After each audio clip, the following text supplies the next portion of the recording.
I guess we could get started. Good evening, everyone. My name is January Steen. I'm a Spring 19 Initiate in Data I Chapter of Phi Beta Sigma Fraternity Incorporated, and I'm currently the chapter secretary. I would like to also introduce Brother Anthony McGriff, who's a Spring 14 Initiate in the Data I chapter, and he will be today's host. Overall, we want to thank everybody for coming out today, and we hope you guys get something out of today's Man to Man event. So I can pass it on to Anthony to just go over the ground rules. All right, what's good, everybody? Um, I'm up, right? Yeah. Cool. Making sure I'm not messing up the flow. What's good, everybody? My name's Anthony McGriff. Thank you, bros, for having me, and thank you, everybody, for showing up. We're just gonna jump right into it because it's a Friday, it's 7:30, and I already know what y'all on. All right. Um, Quickly before we begin, I just want to make sure that we have some ground rules. All right. We're gonna be breaking up into breakout groups and doing different activities in each one before we come back together in a whole group. And there are just some ground rules that I think we should follow to make sure that this is productive use of our time. One, your first one is one mic. Obviously, I don't think that needs much explanation. Respect. There are people with different identities in this group, and I'm actually glad to see that there are it's not just men in here. The diverse perspectives and the diversity of experience that is in this room needs to be shared, it needs to be heard. And I just want you to know that it's all respect, it's all good. You don't have to hate someone you disagree with, okay? So as long as respect is maintained, we're gonna be good. Stories stay, lessons leave. So if somebody shares a personal story, one, please don't use any identifiers. Don't say my roommate, my ex-boyfriend or anything, because I don't want anybody saying, oh, I know who they're talking about. Or don't say like my ex-girlfriend or this girl I met, like none of that, all right? We don't want anybody leaving this conversation and then saying, oh, I heard someone so said something about somebody else. And then just in general, take the lessons from these stories out of this little workshop we have here, not the specifics. Lean into discomfort. I love this ground rule. I think whenever you're uncomfortable, it's a sign. You either make a choice to revert back into your comfort, or you choose to grow and embrace that discomfort. If you think about it, like as men talking about sexism makes us uncomfortable, we need to lean into that in order to make it better. White people get uncomfortable around racism, right? Christians getting uncomfortable around Muslims, right? Not knowing what to say. I don't want to be offensive. That uncomfortability is the edge of learning. So embrace it here, especially today. And then engage. Each activity is going to be facilitated by one of these great brothers, and they need you to engage. Don't just be here to have your screen off. I do want to invite you all to join me on camera. If you don't want to, that's completely fine. But take part in the conversation. You don't have to be an expert about sexism, masculinity, or none of the things we're talking about today to ask questions. All right. If us as men can't do this when we're talking about women and gender-based violence, then we can't expect white people to do it when it comes time to talk about racism, right? Because that same discomfort, that same unfamiliarity is there with us talking about these issues. And then I know this event is man to man. I just want to say something. Men, we gotta let the women speak.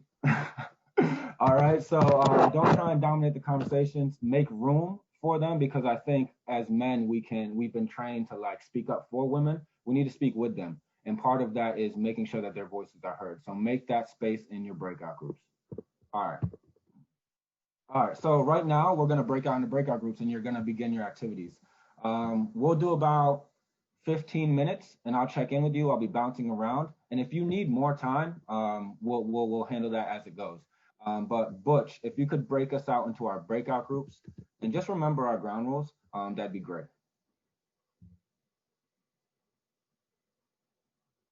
What's going on, everybody? Let me just make sure I'm sharing my screen. Awesome. We almost have everybody back. Is there anybody who's, I feel like we had a couple more people here. They're coming. All right. Good. It was good convos, Ant. Good convos. I think so. I hope I didn't talk too much. How are y'all? Y'all good? We got some questions for everybody too. We got some good ones. All right, bet. And Oliver, how was it? It was good. It was good. We had some good conversations for sure. Cool. Awesome. So, first of all, I apologize. It says Real Men, Real Talk. I was not aware that we'd have females with us. I apologize. You are welcome. Thank you for being here. But I just want to see, are there any reflections before we get into the questions? Does anybody want to share? Oliver, if anybody from Oliver's group just wants to give like a 30-second summary of like what y'all talked about and like what you took away.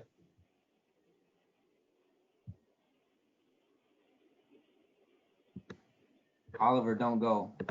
I told my group I'm completely okay with awkward silence. So I can like go, but we basically watched the video and Oliver asked us some really good questions just about like initial thoughts, middle thoughts, and end. We talked about how there was just like a very like ignorant almost stance from the man in the video, if I'm being like blunt. Just because like he proceeded to say that he knew what a woman was thinking, and then as Amanda so eloquently explained, it was kind of like, oh no, this isn't what you guys are thinking. So I think that stuck out to us, and I really enjoyed our conversation about being a gentleman in this culture, because personally, like I haven't seen that if I'm being honest, and like I don't think that our generation lacks it, but I think our generation doesn't respect it. It's almost like frowned upon, and I think that's kind of a big reason as to why things like catcalling or just like being disrespectful or being argumentative to females is like a continuing thing. But that's just like a quick synopsis of what we talked about. All right. Thank you, Dominique. Just for some context, in her breakout group, they watched a video. Some of you may have seen it. There was a girl who taped herself walking through New York City, and she was catcalled like hundreds of, however many times. And after that, there was a discussion, and one woman was saying how catcalling is disrespectful, and she was talking to a guy who was saying, "Nah, these are compliments." All right, so that's just some background knowledge of what they looked at. Anybody in Kwaku's group want to share like a quick 30-second synopsis of what they talked about or what they did?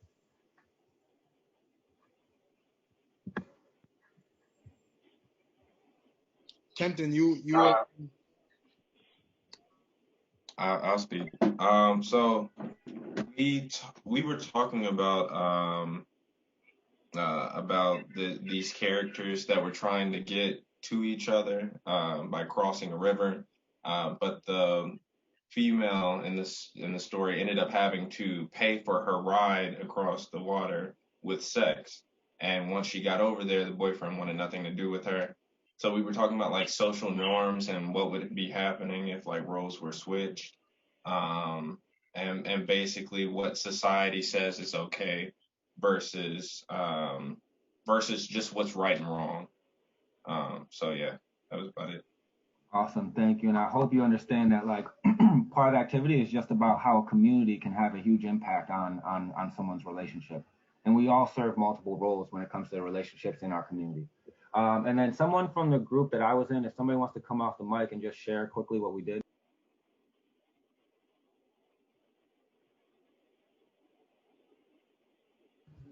All right, so basically, we talked about stereotypes of men and how those stereotypes are looked at by society, and then we took them stereotypes and kind of looked at the opposite of those stereotypes, and then we talked about how or who in our life was was the most strong, and after we looked at who in our life was the most strong, we looked at everything in the stereotypes box and then the one in the opposite box, and it wasn't nothing in those boxes that was labeled as the person that was the strongest and the strongest man in our life. So that was kind of interesting to me.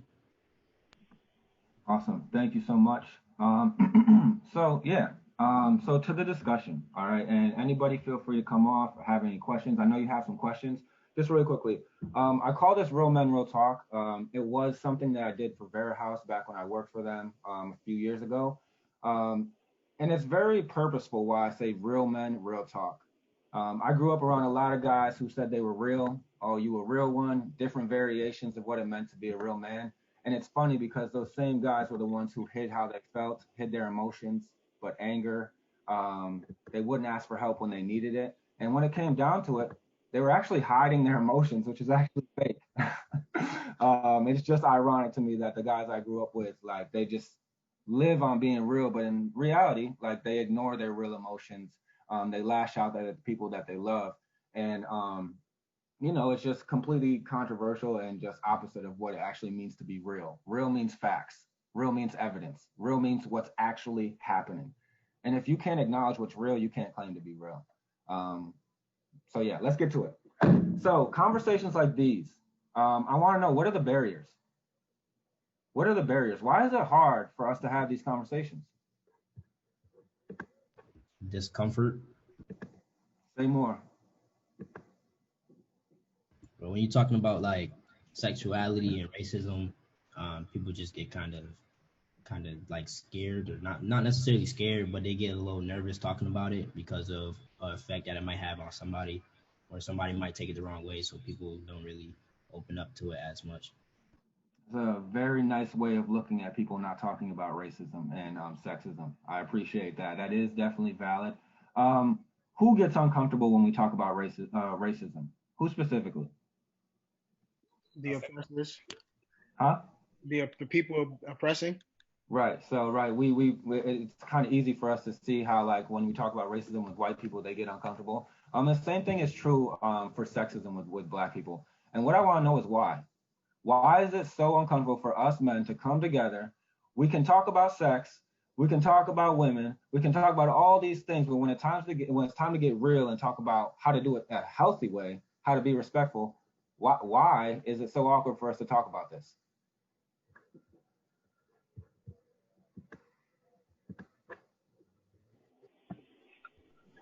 I think it can also go back to maybe such like a self-esteem thing, saying that the same thing, like you feel like you're like a real man or something, but you're afraid to feel vulnerable to some extent with that you may be wrong, or just bring up the topic in general.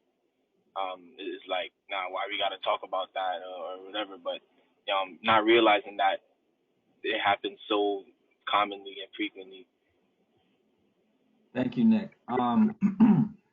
I hope you've caught on to this connection I'm making between race and gender at this point.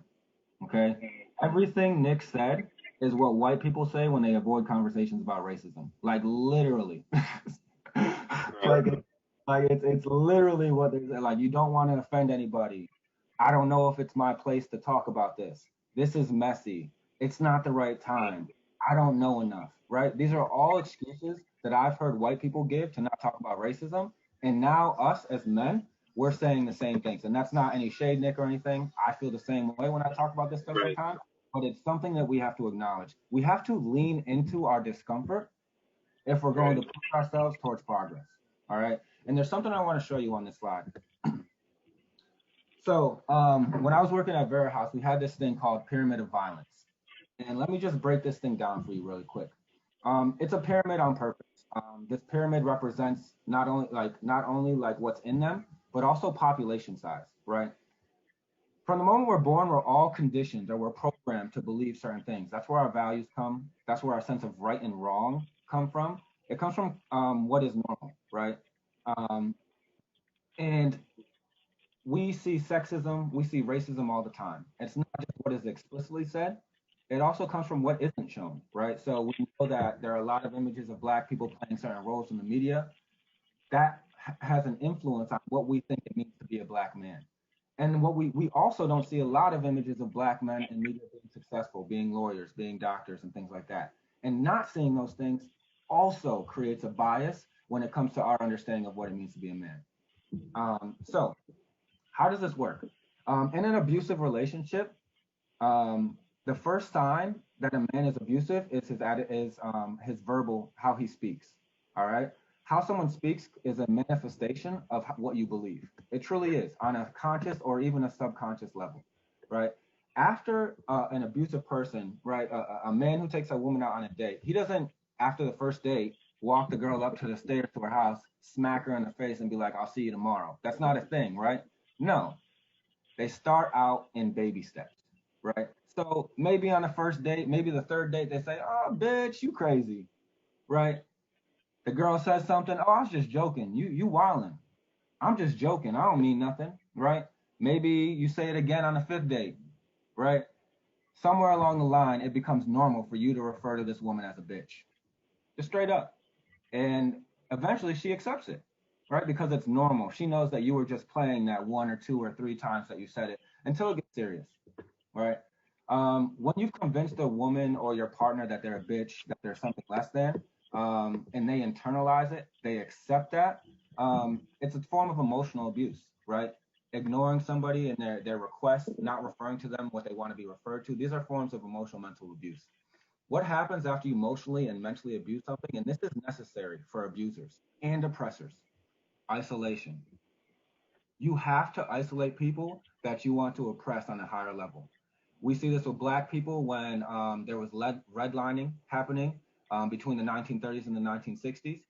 The federal government gave out $120 billion for Americans to get homes in the suburbs. Guess who didn't get those? Those loans, those mortgages? Black people. That's how ghettos were created, right? They isolate them, put them all in one place so that it's easier to oppress them because you can apply these broad policies, these broad laws to oppress them, right? A man who abuses a woman isolates her from her family, isolates her from her friends, right? So that they can't intervene, right? And even as a school teacher, I see this pyramid of oppression, right? Kids come to school, they experience trauma, they don't have a good relationship with their teacher, they get suspended, they get isolated, they get torn apart from the resources that they need, they don't get the help they need, and they're allowed to just sit in and just re-traumatize themselves. Ultimately, this leads to physical abuse. And this is not only the smallest proportion of people who are abusive, it is the most extreme. Now, it can seem like I'm man hating, right? And I don't want to make y'all confused, all right? Less than 5% of men actually abuse women. Less than 5%. The issue is those men do it over and over and over and over. Okay? The other issue is that far more than 5% of men do nothing when they see it. Let me give you an example, right? You're at a party.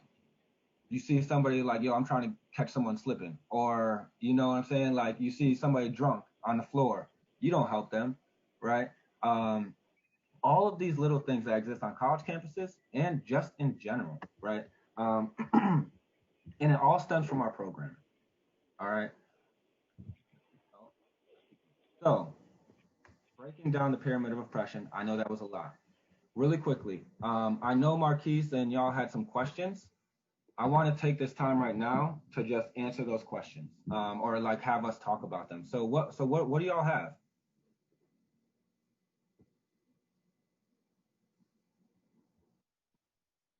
If nobody want to go, we can go. Just in my group, in our group, sorry, we was talking about the alligator story, where about the girlfriend had to see her boyfriend, and the only way she could do it was the man with the ship to cross the water. He offered her sex to get her across, and the question that we posed to our group was, how would the situation be if it was reversed? If it was a man trying to see his girlfriend or wife, and the only way he can get over was he had to have sex with this woman that had a ship. Like, how would that impact the story, and what would that decision be like? I'd like to hear from one of the ladies on that one.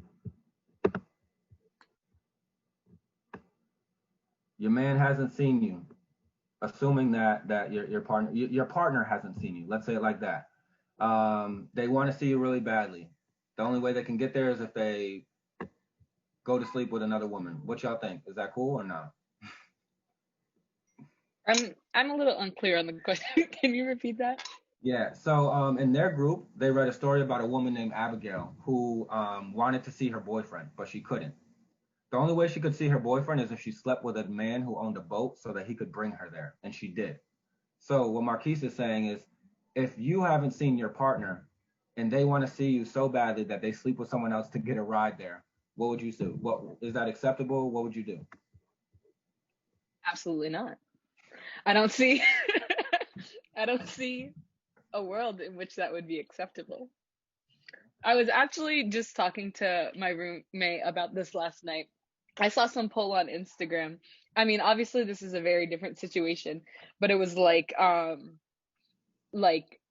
if would you let your partner sleep with someone else for like $15,000?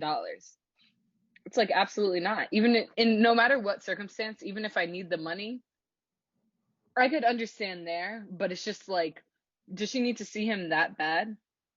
Like, you know, like, I mean, I don't know the whole context of the story, but is it like she's never gonna see him again? Or like she just, you know, she missed her man and hasn't seen him in a couple days? Because it's like, if she just missed her man, like, I don't really understand why she needs to sleep with some other guy just to get across the ocean or whatever. But I just feel like I don't know. I feel like the cheating and everything, I just don't see scenarios in which it would be fine. But also, I didn't read the whole story, so I'm not sure. Thank you. Were there any other questions you had, anybody else had before I ask a couple? All right. So really quickly, one of the groups they touched on what it means to be a gentleman. And I'm really interested. I'm glad we have some ladies here. What do you think about what it means? What do you think about the whole idea of being a gentleman? The idea of chivalry? I would love to hear what y'all think about it, because I think in a man's world, it's like you open a door for a woman, you pay for dinner and all of these things. I want to know what y'all feel. Should a man pay for dinner? Should they be opening the door for you? What do you think? Oh, yeah. All right, so now, I'm gonna say something.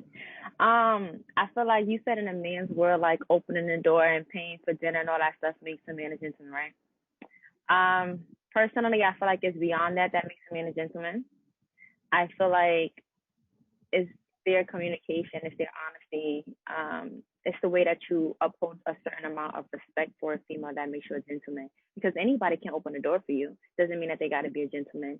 Any guy can flaunt money and pay for dinner. Doesn't mean that they're a gentleman. Sometimes in some relationships, like stuff like that is 50-50, like dinner, like some stuff is 50-50. So I really don't think that defines a man as a gentleman. But I feel like how they treat a female mentally, like how they think and their investment in a female is what really makes them a gentleman, and not everything else that's technically materialistic or what the society, portrays them to be. I have a question for you, Amber. A guy hit you up. Y'all want to go on a date. He said we splitting the bill. What's your answer? I feel like if this is the first time that I've met you and you asked me on a date, that's gonna be on you, because you asked me on a date. Now if we're dating like down the line, okay, fine. You want to pay for the movie tickets, I'll pay for the snacks. But if this is my first time meeting you and you're asking me on a date, the bill's gonna be on you. Ah, that hurts. Rachel. No, because you said so after a while I'll start contributing. What if they broke? But that's if we dating. Because if I'm not gonna spend my time with you and like I'm really not interested, then it's like, I feel like, Rachel, what do you think? Tell me. If you're telling me, you're saying, oh, let's go on a date, I'm like, okay, like, where are we going? Then you're gonna be like, okay, but we're splitting the bill. Don't ask me on a date then. Like, we can just kick it for free or something. Like, why, if you're inviting me someplace, like, why are you, not, you invited me. So I just feel like I am traditional in that sense, though, because I know a lot of my friends would say, I don't mind that. I feel like that's very, olden days stereotype, whatever. But me personally, I'm not like really okay with paying on the first date. But it's like, yeah, I agree with Amber. Down the line, we're dating now. Like, it's like we're going out, we're going to the movies, whatever. You don't have to pay every time. But like, I would be fine contributing 50-50, whatever. But the first time, I feel like that's just not, personally, if someone was in my DM saying, I'm going to take you on a date, but we're splitting the bill, I'm saying no. So okay, that's just me, though. But you know what it is, too, though? I do feel like a lot of guys try to they try to front and they try to have such a high standards for some females, but some females can see a date as literally like, let's order food and let's stay in the house and watch a movie. But some of them really try to outdo themselves and be like, let's go to this fancy restaurant, spend so much money, when some girls genuinely just want to get to know you as a person. So it really depends on the type of guy that it is. Because if you be like, let's go on a date, like what you said, a date could be free. A date could be like drinking wine, watching a movie. We can kick it at the crib. Exactly. So it really depends. So, See, I low key disagree with my line sisters. Not gonna hold you. I love y'all, but I personally like.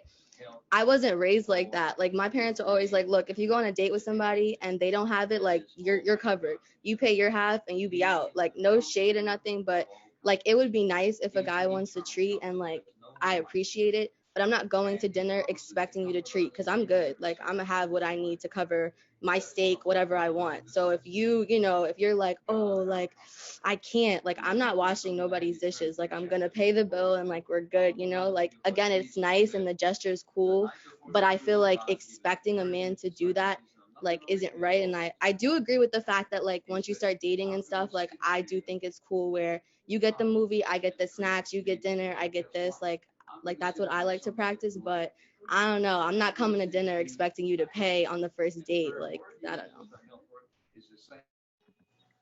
so Could I comment on that? Could I comment on that? yeah, go ahead. I feel like society has it where some girls don't accept the first date as you come over, let's watch a movie or drink wine. I feel like you guys are just a lot of people are just putting down the fact that what a first date is, and it depends on actually on the person you're taking out or the person you're going somewhere with. Because not everybody want to come home and watch a movie. Some people want to go out. So, I mean, it could go anyways, but I feel like maybe the girls in here are just really humble and are just like really respectful, but you can't approach every girl with that same situation. I definitely, sorry. I was just going to say, I see that side because I think it's very different energy if, some guys like, oh, he's hitting you up at 2 a.m. and is like, oh, let's go on a date right now. It's like, it's 2 a.m., you know what's going on. If we're watching a movie and we're kicking it at the crib, I know, like, no. But I think, like, I guess that was just an example, but I just think there's other things.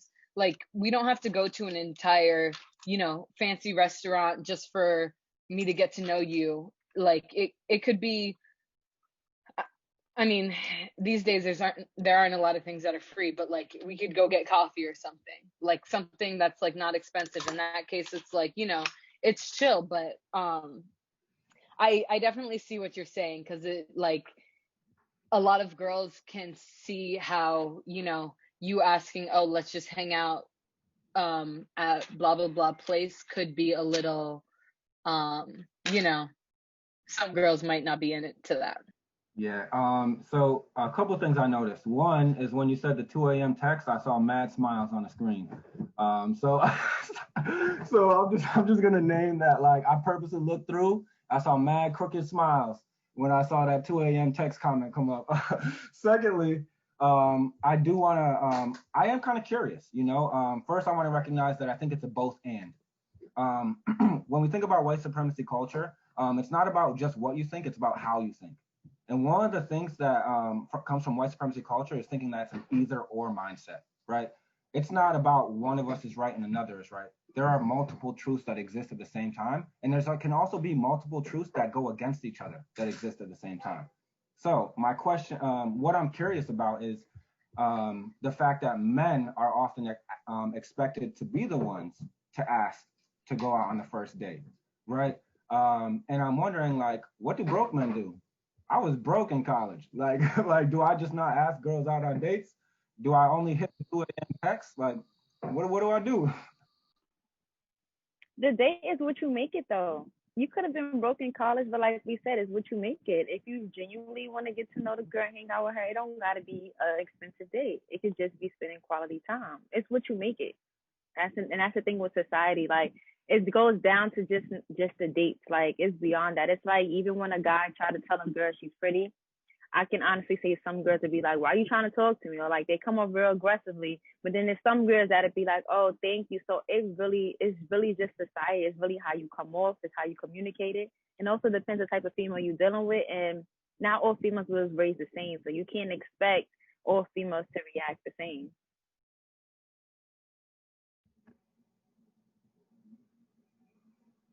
I feel like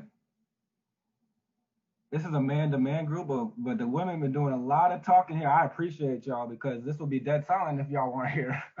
But I do want to name that this is one of the barriers. Some of us are probably feeling a little awkward, right? And this is that uncomfortability I was talking about.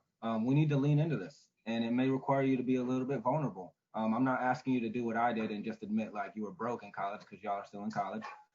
But I am saying like let's get into this. All right. Quick question. Is being a gentleman outdated? Is chivalry dead? What do y'all think?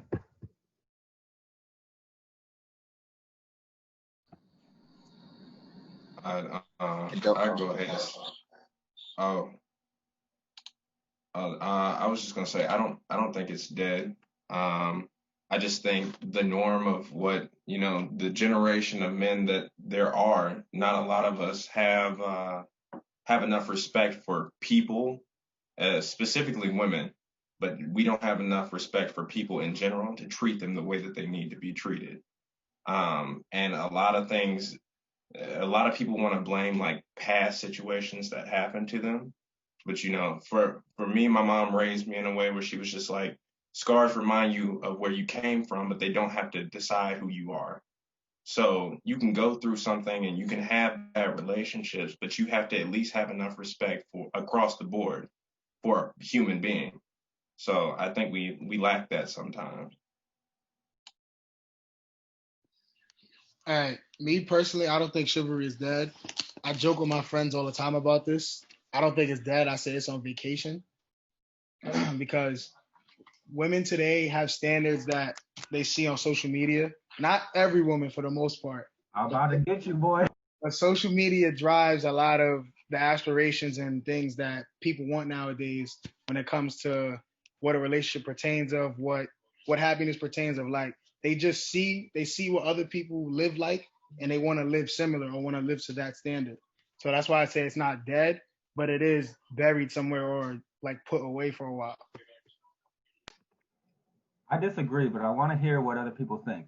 I think there is some valid points that you made. Do y'all think chivalry is dead or on vacation, as Marquise would say? I feel like that's sad. Like, if you're gonna say it's on vacation, like, why not take it off vacation? Like, that's just, if you're recognizing the problem, why wouldn't you sit there and fix it? Like, I have a problem with men our age, like, expecting certain things from women, or just men in general, excuse me, but like expecting certain things from us that you're not going to reciprocate and give back to me. Like, if you're expecting me to be there for you, I'm expecting you to treat me with the same amount of respect. So I think it's kind of like a cop out, if I'm being honest, to say it's on vacation, quote unquote, or oh, like chivalry is dead. Like, it's sad. And I feel like it's kind of putting us women in a position where it's like we have to reconstruct our thinking to accept that. And I feel like that's unfortunate because like we shouldn't accept less because you're giving less. You should just be giving us what we're expecting, But that's my take. I wanted to comment on that.